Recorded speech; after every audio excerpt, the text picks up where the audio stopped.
ಅದಕ್ಕೆ ಈ ದೇಶದ ಅಧಿಕಾರ ಆಗಿರ್ಲಿ, ಈ ದೇಶದ ಭೂಮಿ ಆಗಿರ್ಲಿ, ಈ ದೇಶದ ಈ ನೆಲದ ಬೀಜವನ್ನ ರಕ್ಷಣೆ ಮಾಡೋದು ಏನಾದ್ರು ಇದ್ರೆ ಚರಿತ್ರೆಯಲ್ಲಿ ಅದು ಹೆಣ್ಣು ಮಕ್ಕಳು ಮಾತ್ರ. ಅದಕ್ಕಾಗಿ ಇವತ್ತು ಹೋರಾಟ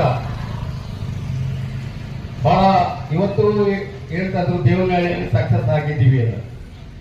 ಆದ್ರೆ ಇವತ್ತು ಆನೇಕಲ್ ತಾಲೂಕು ಇಡೀ ಕರ್ನಾಟಕದಲ್ಲಿ ಹೋರಾಟದಲ್ಲಿ ತೋರು ಅಂತ ಹೆಮ್ಮೆಯನ್ನ ಪಡ್ಕೊಂಡಿದೆ. ಈ ಹೋರಾಟವನ್ನ ನಾವೆಲ್ಲರೂ ಕೂಡ ಸೇರಿ ಈ ಹೋರಾಟವನ್ನು ಗೆಲ್ಲಬೇಕಾಗಿದೆ. ಯಾಕೆಂದ್ರೆ ರೈತ ಇಲ್ಲಿ ಉಳ್ಕೊಂಡ್ರೆ ನಾವೆಲ್ಲರೂ ಕೂಡ ಉಳ್ಕೊಂಡಾಗೆ. ಈಗ ಭೂಮಿ ಇದ್ರೆ ನಾವು ಪ್ರತಿಯೊಂದು ಬೆಳೆಯಬಹುದು. ಇವತ್ತು ಬೆಳೆಗಳು ಇವತ್ತು ಗಗನಕ್ಕೇರಿದೆ. ಇವತ್ತು ವಿಧಾನಸೌಧದಲ್ಲಿ ರಾಗಿ ಕಾಣಜ ಅಂತ ಹೆಸರು ಪಡೆದಂತ ಆನೇಕಲ್ ಇವತ್ತು ಕಾಂಕ್ರೀಟ್ ಕಾಣಜ ಆಗಿದೆ. ಇವತ್ತು ಏನ್ ಸಿಮೆಂಟ್ ನಾಳೆಯಿಂದ ಇವತ್ತು ನಮ್ಮ ತರಕಾರಿ ಕೊಳ್ಳಬೇಕಾದ್ರೆ ರೈತರಿಗೆ ಕೊಳ್ಳಕ್ಕೆ ಆಗ್ತಾ ಇಲ್ಲ. ಇವತ್ತು ಅಷ್ಟು ಬೆಲೆಗಳು ಏರಿಕೆ ಆಗಿದೆ. ಇವತ್ತು ಬೆಂಗಳೂರು ನಗರ ಜಿಲ್ಲೆಯಲ್ಲಿ 20% ಮಾತ್ರ ಬೆಳೆಯನ್ನು ಬೆಳೀತಾ ಇದ್ದಾರೆ. 80% ಇವತ್ತು ಕೈಗಾರಿಕಾ ಉದ್ಯಮಗಳು ಇದ್ದಾರೆ.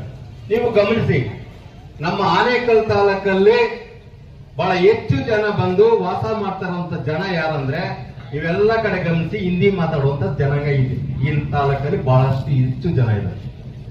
ಆದ್ರೆ 10 ವರ್ಷಗಳ ಹಿಂದೆ ಹಿಂದಿಯವರು ಮಾತಾಡೋರು ಕಡಿಮೆ ಇದ್ರು. ಇವತ್ತು ಬಹಳಷ್ಟು ಜನ ಹಿಂದಿಯವರು ಮಾತಾಡುವಂತವ್ರು ಇದ್ದಾರೆ.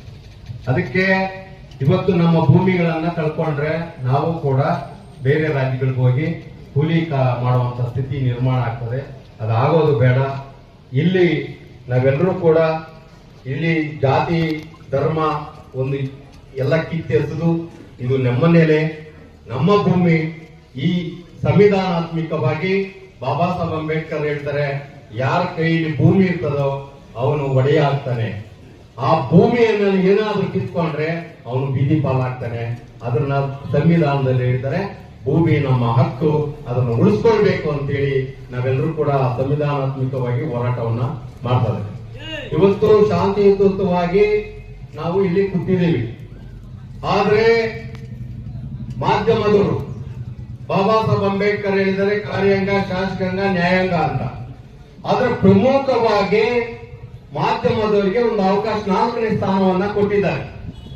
ಎಲ್ಲಿ ಭ್ರಷ್ಟಾಚಾರ ನಡೀತದೆ, ಎಲ್ಲಿ ಅನ್ಯಾಯ ನಡೀತದೆ, ಯಾರಿಗೆ ಅನ್ಯಾಯ ಆಗ್ತದೆ ಅದನ್ನ ತಿಳಿಪಡಿಸುವಂತ ಜವಾಬ್ದಾರಿ ಈ ಮಾಧ್ಯಮದವರಿಗಿರ್ತದೆ. ದಯವಿಟ್ಟು ಈ ಮಾಧ್ಯಮದವರು ಈ ರೈತರ ಪರವಾಗಿ ಈ